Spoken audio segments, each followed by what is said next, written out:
औज़ुबिल्लाहिमिनश्शैतानिर्रजीम बिस्मिल्लाहिर्रहमानिर्रहीम। अस्सलाम वालेकुम। उम्मीद करता हूँ तमाम दोस्त खैरियत से होंगे।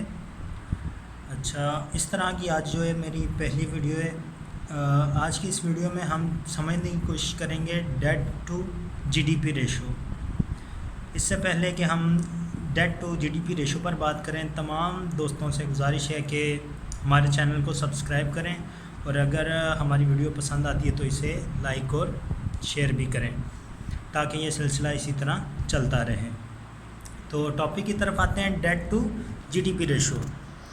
डेट कहते हैं कर्ज़े को, और जीडीपी जो होता है वो gross domestic product, gross overall हो गया, डोमेस्टिक जो लोकली है, प्रोडक्ट मतलब जो आप प्रोड्यूस कर रहे हैं, इसमें सर्विसेज भी आ जाती हैं।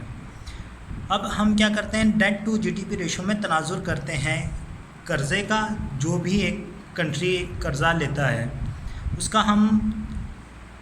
हम जो है वो डिवाइड कर देते हैं जीडीपी पे। जीडीपी क्या है कि एक ख़ास अरसे के अंदर कोई कंट्री ओवरऑल जितना भी लोकली प्रोड्यूस कर रहा है और उस प्रोड्यूस करने से कमाई कर रहा है वो जीडीपी होता है।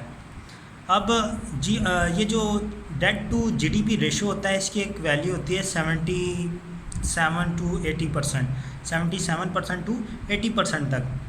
इसके पीछे तक जो होता है ना, यानी कि 76-75% तक अगर ये रेशो रहे तो हम कहते हैं कि कोई ये जो इकॉनमी है किसी भी कंट्री की वो ग्रो कर सकती है, या फिर चांसेस हैं कि वो वापस लौट आएगी, डिफ़ॉल्ट नहीं करेगी। लेकिन जैसे ही ये डेट टू जीडीपी रेशो 77 को टच करता है तो उस वक्त ये सूरत हाल होती है कि अब कंपनी जो है वो डिफ़ॉल्ट करने की तरफ बढ़ रहा है। लेकिन अक्सर ऐसा नहीं भी होता। उसकी वजह बाद में डिस्कस करेंगे। अब पाकिस्तान के तनाजुर में आते हैं। जो इस वक्त पाकिस्तान का जीडीपी रेशो है, डेट टू जीडीपी रेशो है, वो तकरीबन 72% के करीब है। अलार्मिंग सिचुएशन है, यानी कि 77 तक तो ठीक होता है, लेकिन जैसे 77 को टच करता है तो इसका मतलब ये होता है कि कंट्री आपका डिफ़ॉल्ट करने की तरफ बढ़ रहा है। अब 72% पे है। लेकिन अगर हम देखते हैं, जापान को ले लें, अमेरिका या जापान को, जापान जो इस वक्त सेकंड हाईएस्ट है और उसका जो जीडीपी है वो मेरे ख्याल में 200% के करीब होगा।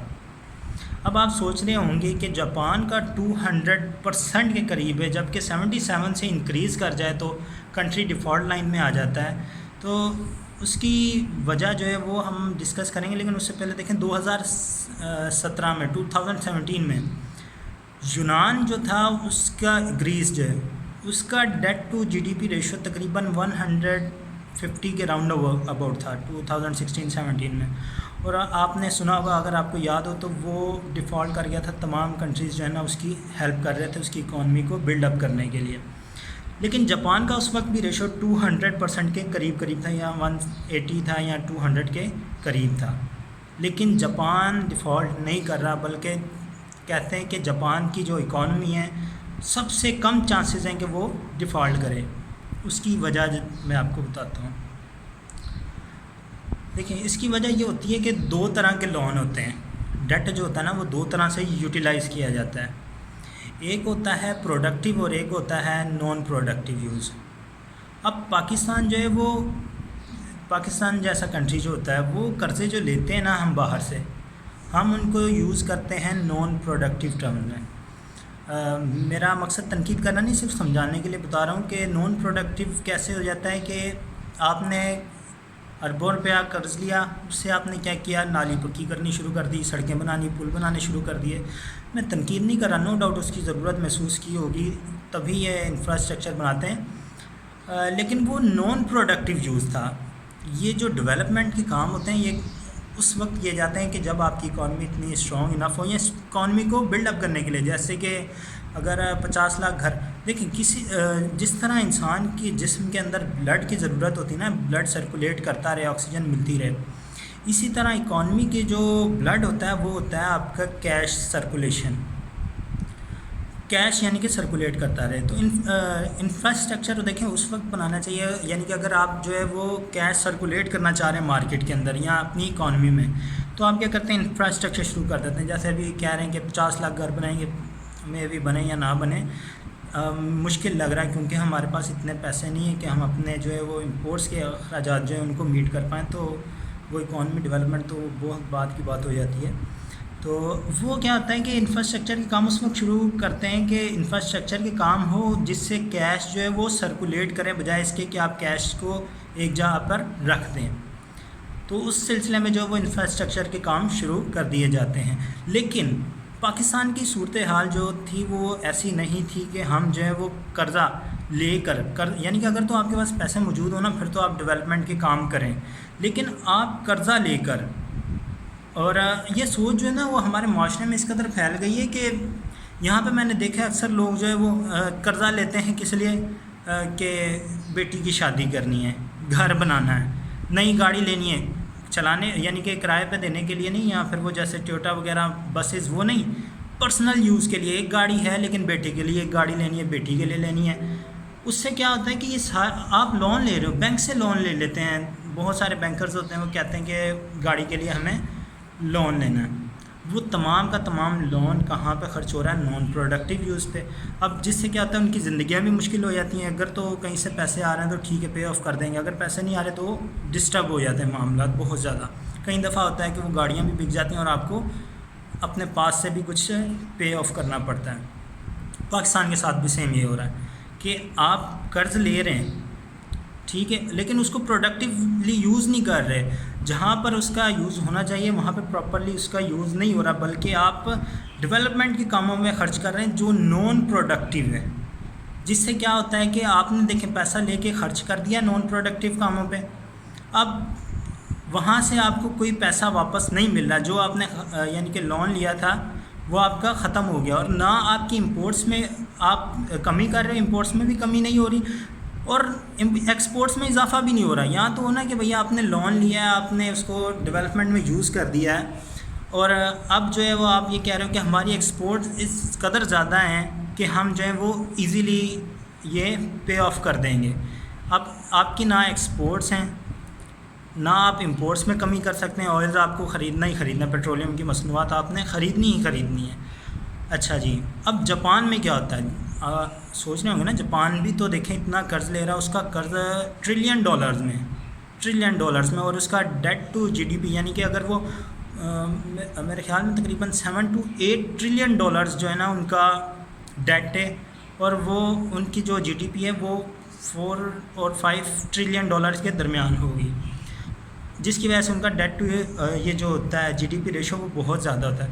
लेकिन वहाँ पे क्यों नहीं वो क्लैप्स कर रहे? वो इसलिए क्लैप्स नहीं कर रहे कि जापान जो डेट ले रहा है या उसने जो डेट लिया हुआ है वो प्रोडक्टिव कामों में यूज़ कर रहा है। कंपनी खड़ी कर दी उन्होंने, ऑटोमोबाइल की पूरी इंडस्ट्री उनके पास खड़ी है। तो वो क्या है कि इंडस्ट्री एक खड़ी हो गई है, अब उसके है तो वो डेट ही, लेकिन वो प्रोडक्टिवली यूज़ हुआ है। यानी कि अगर देखें, अगर किसी भी वक्त उनको डेट लौटाना हो तो वो कंपनी सेल करेंगे, सोल्ड आउट करके वो डेट रिटर्न कर सकते हैं। और इसके अलावा अगर वो इतना कमा रहे हैं कि उस डेट पे इजीली वो इंटरेस्ट दे सकते हैं।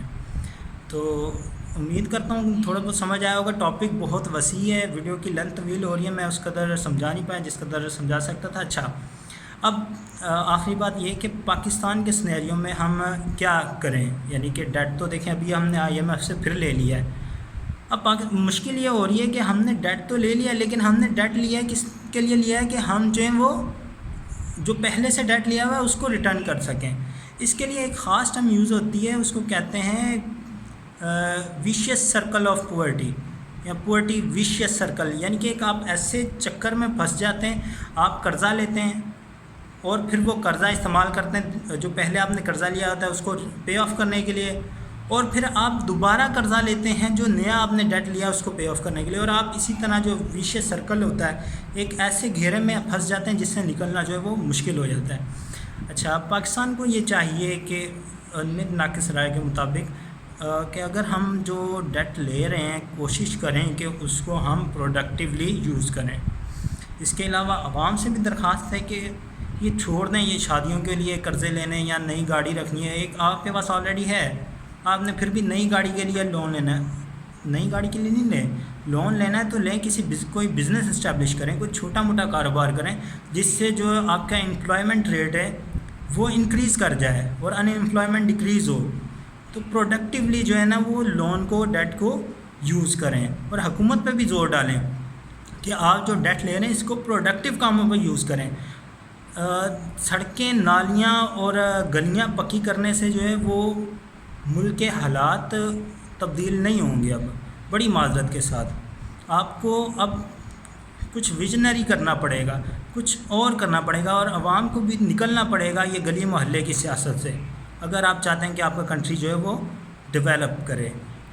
اور آخر میں بس یہی ہے، نیک خواہشات ہیں، کچھ تحفظات ہیں نئی حکومت سے بھی، کچھ پرانی حکومت کے بھی تحفظات تھے، لیکن ایک ادنا سی گزارش ہے کہ اختلافات کو چھوڑیں اور مل بیٹھ کر جو ہے وہ اس ملک کی اکانومی کا سوچیں، ہمارا سوچیں، ہم سے جو بعد میں آنے والی نسلیں ان کے بارے میں سوچیں۔ اور اگر آپ اپنی حکومت بچانے کے لیے کوئی مساعد کر سکتے ہیں تو خدا را اس ملک کی اکانومی کی ڈیولپمنٹ کے لیے، اس کی گروتھ کے لیے آپ کچھ اقدامات ایسے کریں کہ ان کا تسلسل رہے، یعنی کہ ایسے نہ ہو کہ اگر ایک حکومت جا رہی ہے تو ساتھ ہی سارا بوریا بستر لپیٹا، اس کی تمام پالیسیز اٹھا کے آپ نے باہر پھینک دی۔ مساق جمہوریت جو ہے اگر وہ ہو سکتا ہے تو مساق یہ جو آپ کی اکانومی ہے اس کے لیے بھی کوئی مساق ہو سکتا ہے، اس کے لیے بھی کوئی ایگریمنٹ ہو سکتا ہے جس کو آپ لے کر چلیں۔ Thank you so much.